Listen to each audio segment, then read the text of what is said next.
really hate the 50-50 argument that has plagued the black community since 2020, since the rise of Kevin Samuels and all his many offspring. And then counter argument, the other women that have been sitting here, oh dude, let me tell you something, bro. It is annoying. Can we find something new to talk about in 2023? This argument started coming up around the same time the high value man, high value woman, or everybody and their mom started learning what hypergamy was. Let me tell you something, bro.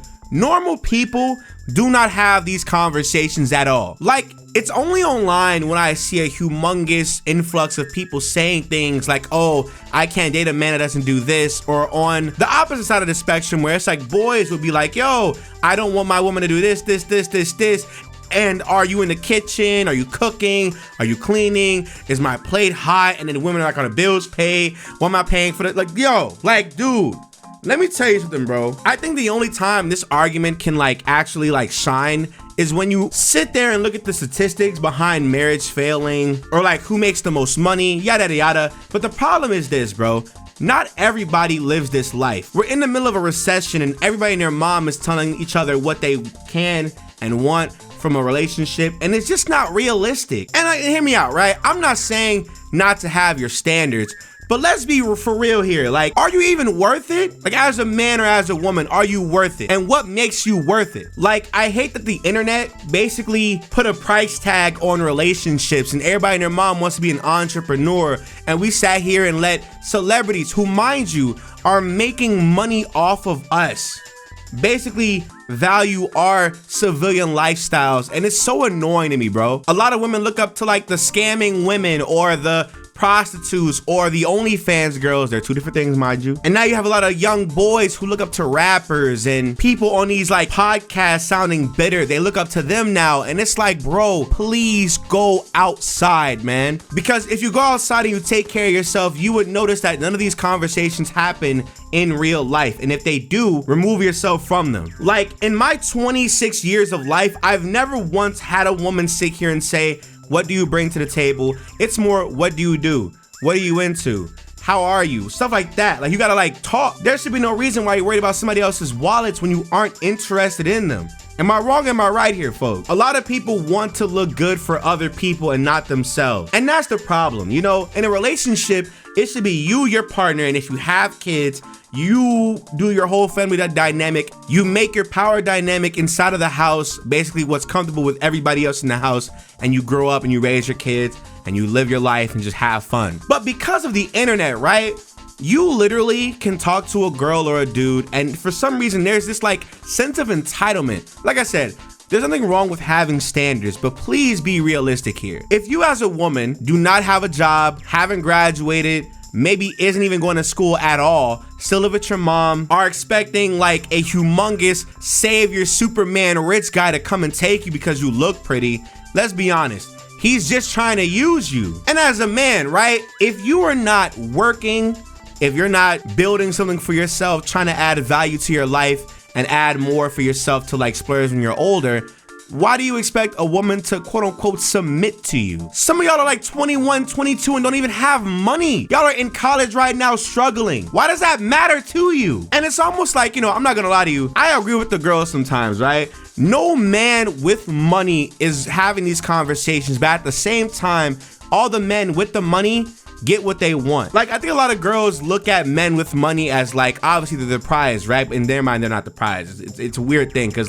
all these poor girls want the rich man, but they think that they're the prize when the man can buy them. It's weird. The dynamic is weird. I don't know what to tell you, but this is how, I don't know, right? But a lot of men with money don't really stress out over women like that. Pussy is just pussy to them, unless you are their wife. You know what I'm saying? And I really don't want to be that guy, but I don't know a single rich man that already isn't in a family dynamic or whatever that's sitting here saving hoes.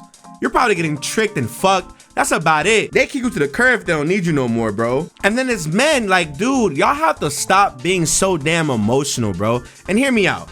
We gotta have this conversation one of these days. I might make another video on it because I think toxic masculinity was one of those topics I wanted to get up into. But not gonna hold you. And there's some harsh realities in life that we have to accept, to where you gotta give up. but accept it to where you can basically maneuver your way around it to begin with. And not gonna hold you, it's a really unfair world for men. Nobody cares about your mental health. That's the truth. Nobody does, right? Now, how you decide to go about the rest of your life with that is up to you completely, right? It's all up to you at the end of the day. What you allow is what you allow. The disrespect, the respect, everything is up to you. That's the only thing you are the master of. But because of that, right, that unspoken truth, you have to make sure that you are at least okay as a man. Go get your money, go get your own anything, go live your life, and I promise you everything else will follow. I'm so tired of seeing men and women go back and forth with people that they honestly would not even date. They would not date each other at all. I should not go on TikTok or go on YouTube and see 18, 19-year-old women bashing men around her age. Mind you, they both just got out of high school and are getting their life together and stuff, right? And they're talking like they have their whole lives like already complete. Like, what's going on here? And then you have like the bitter, real nasty, real resentful old people, like the 30+ club, either the women that have peaked in high school or aren't married and miserable alone. Then you have the dudes who are bummy and broke. Mind you, they're not even like the 35, 40-year-old rich men that a lot of these girls want. They're just miserable. And those people will project their insecurities and their bitterness on the younger people. And because they're more, you know, they're more experienced in life, these younger people are taking their words and they're like, you know, adding that to their lifestyles. But it's like, no, you have to learn to take tidbits of their stories and apply it to yours, not their whole personalities, y'all. And stop idolizing these rappers and these like Instagram hoes. Can we stop doing that? These people are selling their bodies behind the follower account. Do you really think, and hear me out, do you really think, let's be 100% clear with me, right? Somebody in the comments says, let me know. Do you really think these girls on Instagram, mind you, that are being followed by every damn celebrity on the planet, that's posting pictures with old men and all these rappers and stuff, do you really think they're not giving pussy away or selling it? That's the game. So unless you're down to like sit there and sell your body and prostitute yourself, let's be humble real quick, y'all. Please. At the end of the day, I think my big takeaway from like both this conversation and a message to the younger folks, please think for yourself and let these people be miserable. Let these people be miserable, bro. Don't do what they're doing because it will lead you into a life of bitterness and loneliness. Work at your own pace, date at your own pace, and sit there. And when you are in a relationship with somebody that loves and respects you, please work out your own house dynamics and just make sure you're raising those kids, right? If you want kids, if not, it's cool, right? Don't listen to people online because they are miserable. They are online for a reason. Remember, hey, look at me. They're online for a reason. Thank you.